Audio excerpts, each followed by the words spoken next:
Hello, everyone. Hello. Welcome back to another Game of Tomes discussion.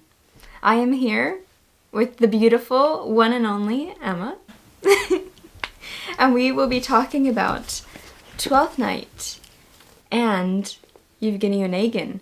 So the exciting thing is that this was my first time reading Twelfth Night, but this was Emma's second time, correct? Yeah. Okay. And then this was my second time reading Eugene Onegin, and this was Emma's first time. So I think we will have a lot of questions for each other about what we think and just getting each other's opinions, and of course we will have our usual fun discussion. Okay, shall we start with Twelfth Night? We shall. Let's start with Twelfth Okay. Night. All right, so, Twelfth Night. We picked these for the end of the year because Pushkin was very wintry, which I loved, first of all, but Twelfth Night is set on the 12 days of Christmas, and it's the end of the Christmas days, the Christmas holiday, the Christmas festival, which ends on Epiphany, which is January 6th, which we just passed. Anyway, I read it in high school, which was not great for me. Seldom really ever is, I think, to read lit in high school. But when I read it again, I was not really wowed. Like, I was kind of just as meh as the first time for me. This is definitely one of my least favorite Shakespeare plays. It just has nothing in it that really calls to me or really interests me. I really didn't find it all that terribly funny, if I'm being honest, even though, like, I saw the humor was there. Twelfth Night is a comedy.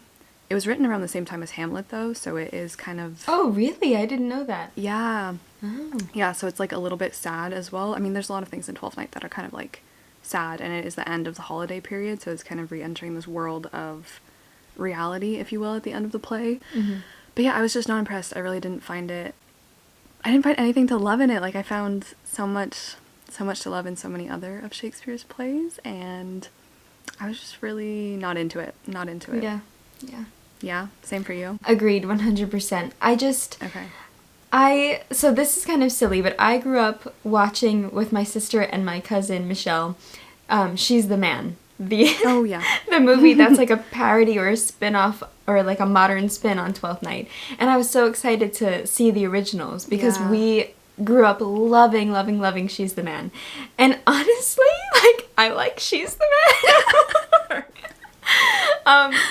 But okay, so I also love Shakespeare. One of my favorites is Hamlet, another one Macbeth. My favorite comedy is probably A Midsummer Night's Dream, and I feel like those three in particular are full and saturated with so much like beauty. The writing is gorgeous. The humor is absolutely there. The tragic is absolutely there. And I just felt like with Twelfth Night, I was just like, where is the magic? Like, where is the Shakespearean essence, you know? I felt like it just felt kind of flat, and something that really irked me, and I don't know if this is like silly or kind of like expected from a Shakespeare, is how instantly the characters fell in love with each other. I was like, what are you talking about? You said like two words to them and they're like, oh, I'm in love, I will die without them. And Romeo and Juliet, I feel like it's handled really well, and I do love Romeo and Juliet, and I know that that is also very like dramatized, like the romance and everything, but I felt like it just wasn't there for me in Twelfth Night. What is something I wanted to say about it? I think like the insta love and yeah, to give you like the shortest synopsis ever in case you haven't read it. There will be spoilers in here, right? Yeah, spoilers ahead, but we followed this young girl who has she thinks she's just lost her brother in a shipwreck, and so she disguises herself as a man to go work in the court of Duke Orsino, who's like very well off, very rich, but he's like so full of himself and so full of this love that he thinks he has for Olivia, another noblewoman. And Olivia falls in love with Viola, disguised as a man as well, like instantly, like Carolyn is saying. So much of it though, I don't know, like it's not really about, I didn't really read it like about love. Like everyone is just so self-involved and so puffed up and so like more in love with themselves than like truly the object of their desire. And so much of the play is about like exercising, that's the word, exercising, and pride as well, like the self-love that isn't really healthy, isn't really true, is just this like arrogant product of I'm so great, I'm so cool, and like I deserve the person that I want. Yeah, exactly. Or even in Orsino's desire for Olivia, so much of it is like, I just want her to know how great I am. Same thing with Yeah. Olivia's instant love for Viola disguised as Cesario. She's just like, oh my god, I'm so beautiful. Like, you need to tell me I'm so beautiful. Look at my face. Yeah. I'm such a painting. And so much of Twelfth Night is like getting rid, at the end of the play, kind of hopefully, of the puffed up self-love that everyone has. And Malvolio as well, who's supposed to be like a little bit of the comic relief part of the play with Feste the Fool. I just didn't really find it funny, and I didn't care. Yeah. If I'm being honest. Agreed. Yeah. And then I like pasted a part of my prof's notes in my okay. notes for this. So yeah, it says that the Twelfth Night celebrations typically consisted in the time period of disguise and costume, but that the play is also tinged with loss, sadness, and regret because it also marks the end of the Christmas season and the return to the workaday world. And at the end of the play, no one ends up with the person that they wanted anyway. Another reason why we picked it was because Twelfth Night has kind of a love triangle, or like a love square, and so does Eugene Onegin. Yeah. Another play that does that really well is A Midsummer Night's Dream, which has a love square. And I feel like, to compare to Shakespeare's, I feel like it's handled so well in A Midsummer Night's Dream, and this, maybe it was because I didn't care for the characters, and I care for the characters in A Midsummer Night's Dream more, but I just, like, didn't love how it was handled here. But, like, I think, again, there were so many similarities to Pushkin, and, like, so much of the loss that occurs at the end of the play, or, like, leaving this, like, romantic world of excess and celebration is so much what Pushkin says. Thinking about a lost time, a time you can't get back to, losing something you can't ever return to. Yeah, and then at the end of the play and the poem, not getting what you wanted at all. Exactly. And having to go on anyway. Yeah. So kind of a disappointment, the first one. I didn't see Yeah. anyone in Game of Tomes. Any of you guys love it at all? Yeah, no. I think it's kind of a unanimous, like, kind of play. Yeah. Yeah. Yeah. But I do know that quite a few people did like Eugene Onegin, and it's one of my favorite books, and this is my first time rereading it. I can't wait to hear what you think about it. Are you cool with moving on to this one now? Yes. Yeah, Okay. Yeah. I want to hear everything. Well, I want to hear everything. I want to hear everything first. Oh god, okay. Well, basically, I just feel like this is one of the most beautifully written stories ever because of the way that he wrote it. Seeing him describe the scenery, describe the characters in poetic rhyme, and like tell a story in such a beautiful and lyrical way just sweeps me off my feet every time. There are so many stanzas in here that I just simply adore, just the way that they're written. So not only like the story itself, but just like the actual words on the page I think are stunning. And also, yeah, of course, like the story. I feel like a lot of Russian literature, which I love, is about mixed communications and just like very, very deep passion. And I think that it's so beautiful and it's so beautifully expressed in a lot of Russian literature. And that's what I love so much about this book as well. It's like I do deeply care about the characters. So yes, what did you think of the characters? What did you think of the writing? Did you care about them? I need to know everything. Yeah. It took like a little bit for me to get into Eugene Onegin, and at first I definitely I wasn't as thrilled and enamored with Pushkin's writing. A lot of it, I was just like, this is so lofty, which is of course the style, but it's not 100% my style. But then as the book just kept, I don't know, I just kept reading, and then I got so into it, so invested. I think the second half of the book is like kind of perfection, and by the end of it I was depressed, ready to cry. So yeah, I loved it. I really did like it. It wasn't a 5-star for me, but it was like a very solid 4-star. Okay, that's very good still. I really enjoyed it, and the winter imagery. I knew you would love it. Yes, I loved it. Oh god, and Tatiana, love her so much. And even Onegin to an extent, I really felt for. And I can so see, like, I was reading the introduction, and it was saying how Tolstoy was very inspired by Pushkin, and like kind of based Vronsky a little bit on the character of Onegin, and that shines through so much. And yeah, it's just interesting seeing like the reverse in Anna Karenina versus what happens in Onegin. So Yeah, I really did. I really, really did like it. Yay. Yeah. I also feel like Onegin's one of my favorite main characters because of how flawed he is. Like, I feel like in literature, we don't often get a flawed, like, main character. Or, as Pushkin describes him in the novel, he calls him his hero. And Onegin doesn't really give, like, what you expect a stereotypical hero to be. But I really like that, and I think it's very unique because he shows how flawed and kind of rude at times, or very rude, Onegin can be. And I think that that's what makes his character arc so impactful. You have to watch the movie adaptation as well. Ray Fiennes. Oh, there's an adaptation. Yes. Ray Fiennes plays Onegin, and Liv Tyler plays Tatiana. It's so good. You guys, if you haven't watched it, everyone has to watch it. It is so good. I didn't know that. Wow. Okay, Yes. I'm gonna watch it. Okay, what did you think about...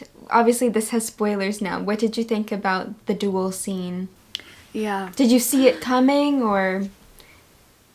I didn't really see it coming. Like, when they talked about a tragedy, I assumed not really totally something like that. But with the way that Pushkin talks so much about, like, a lost age, something you can't return to, and then you have Vladimir over here, who is the poet, who befriends Onegin, and who's so different from Onegin, and he's so idealistic and so full of kind of joy and art and creation, and Onegin just does not care one bit for anything. He's so indifferent to anything. He's such an asshole. He really is. He really is, and the whole thing happens because he is such an ass, and it was just so dramatized, so upsetting, because they're just fighting for these ideals that mean nothing. Like, Onegin's just kind of going along with it, but Vladimir, like, his heart is so in it. He's like, this is my world, this has so much meaning, and Onegin is like, okay. Like, he's so villainous in that respect because he just doesn't care. Yeah. And nothing affects him. But then it does affect him, and he's like, oh god, I have to deal with all of this now. Exactly. And then I think it really is Lenski's death that, like, changes him and, I don't know, propels him on the second half of the book to the kind of epiphany that he has about different things in his life. So, and I love how Tatiana goes from this girl who is, like, pouring her heart out to him and is just so vulnerable to the end where she is, like, strong but still that girl inside. And when he's going to her, and the scene where he's, like, crouching down in front of her, I love it so much. Do you have any, like, favorite stanzas or favorite quotes, or? Yeah, I did highlight a lot, honestly. Ooh, okay. Tatiana's letter is one of my favorite parts of the book. Oh, yeah. I love all of the letters, and, like, the letters that Tatiana writes to Onegin, and the different pieces of just mail and letters that are exchanged back and forth, and then the death of like poetry with the death of the poet. Okay, we are back. We are back with a little change of scene for me. Anyway, yeah, I was talking about the letters and how then even, I think Onegin has years after the fact. I don't know if he has the letter. Yes. Yeah. No. Yeah. And then he also sees, or no. She sees his books in his library that day that she goes to his house. Yes. So there were preserved on many pages the trenchant mark of fingernails. With them the watchful girl engages as if she were deciphering spells.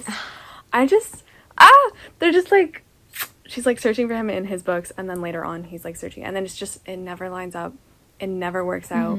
It's like I don't know if really it is right person, but right person, wrong time ish. Yeah, it's just so painful, like watching someone be so ready and be so mature and have some idea of what they want out of a person, and then in this case Onegin just not being ready, thinking that he has, like, dispensed with the illusions of, like, balls and society in St. Petersburg, only to then years later wake up and be like, oh my god, no, like, I was the one who was so full of it, who was so silly, who was, like, under this illusion that nothing matters, nothing affected me. Exactly. But by then it's too late. It's too late, and you can't go back to that lost time that Pushkin keeps talking about, and all you have are the words. and it just hurts. I know. Oh, yeah, I have this part highlighted. It's chapter 13, stanza 36, and it says, but even while his eyes were reading, his thoughts were far away as old. Desires, dreams, sorrows kept invading and crowding deep inside his soul. Between the lines before him printed, his inward eye saw others hinted. On these he concentrated most, in their decipherment engrossed. These were the secret legends, fictions, the heart's dark story had collected, the dreams with all else unconnected, the threats, the rumors, the predictions, or else some lengthy, crazy tale of letters from a fledgling girl. And in the margins, when I first read it in 2021, I wrote, looking for answers inside his books. And I think that that's what a lot of readers do. I know that that's what I do a lot when you, like, obviously, kind of we're doing it now, or we're always doing it when we read. We're looking for parts of ourselves, or we're looking for, like, parts that we can relate to. And just the way that that is expressed is so beautiful. Especially the first 4 lines I love so much. And Tatiana's last, like, speech to him at wherever they meet. Oh my goodness. Oh my goodness. She's just, it's so sad. I know. It's so sad. Like, what do they mean? Oh, I'd surrender at once this masquerade, this splendor, with all its glitter, noise, and smoke, for one wild garden and a book. I know that we talked about it a bit in Farewell to Arms, where, like, the ending feels like such a strong ending. I feel like this one also feels like a very strong ending, because the last 2 lines in the last stanza are... Yes, okay. Just double checking. I know, I thought it kept going. I was like, that can't be it. Yeah. The last 2 lines are, but let's it go as I do my Onegin and bid him goodbye. And, like, ending at the last word, goodbye, and then that's all you're left with. You're like, it's just Pushkin leaving you and just, like, actually saying goodbye, I think is so powerful. So we obviously have a clear favorite, I think. We do. Yes. Yeah, Did you want to talk about anything else? Do you think she made the right choice? Ooh. Part of me feels bad for Onegin, especially reading other Russian literature. Like, the society at the time is very difficult to deal with, but it's also very difficult for Tatiana as well, where, like, she leaves the country behind for the city. And that's another part that I thought that you would love as well, is when she goes... hated. Well, yes, hated, loved and hated. When she goes from absolutely adoring walking in the woods and being among nature and animals, and then she kind of gets pulled into society to ultimately become a wife. And very mixed feelings about it. Part of me thinks that she made the right decision. Part of me also feels like, but is her love as strong, and is his love as strong as her current relationship or her current marriage? So, but I think a difference that we can obviously point out between Tatiana and Anna is that Tatiana tells him, like, I am his wife, I will remain loyal to him. And she doesn't obviously have an affair with Onegin.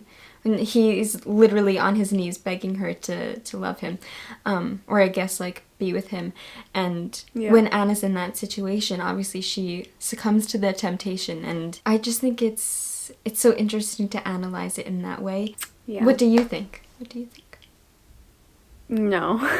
She didn't make the right decision. No. Oh, okay, so you... She doesn't want to be there. She hates it. Yeah. She's like, I want to go to the gardens. Yeah. I want to go read my books. Yeah. Like, leave. Well, do you mean, like... But it's so hard. Right decision in terms of her marriage, or, like...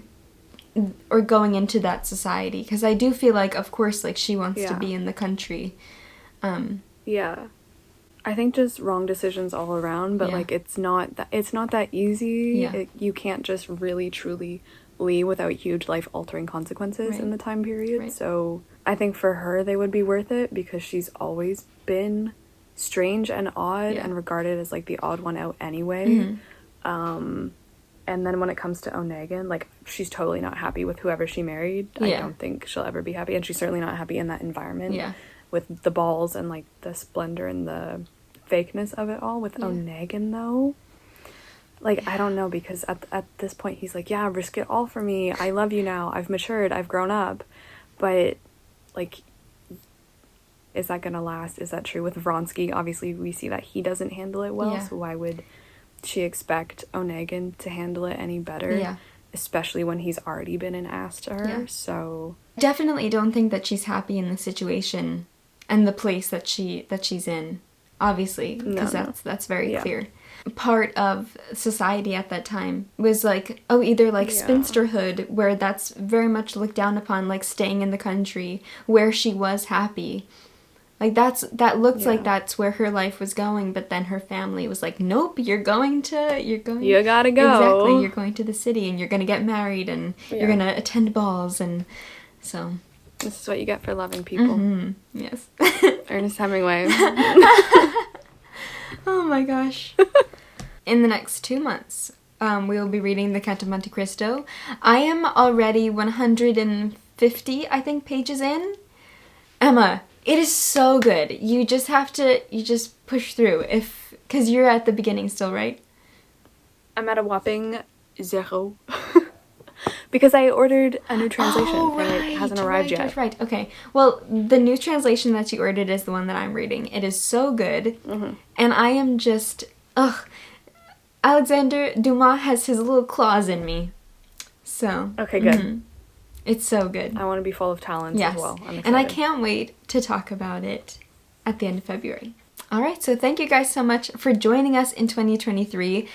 Emma and I were just talking about how for our best books of 2023, there were so many that we read that became favorites of the year, which is so exciting, and is the goal for our book club, is to discover some new favorites. So, yes. Thank you for joining us. Yes, thank you very much. And let us know all your thoughts down below, and look forward to hearing what you guys think. And reading the big books with you. Yes. Yeah. So. All right. Well, shall we say ciao, happy reading. reading? Ciao, happy reading. All right.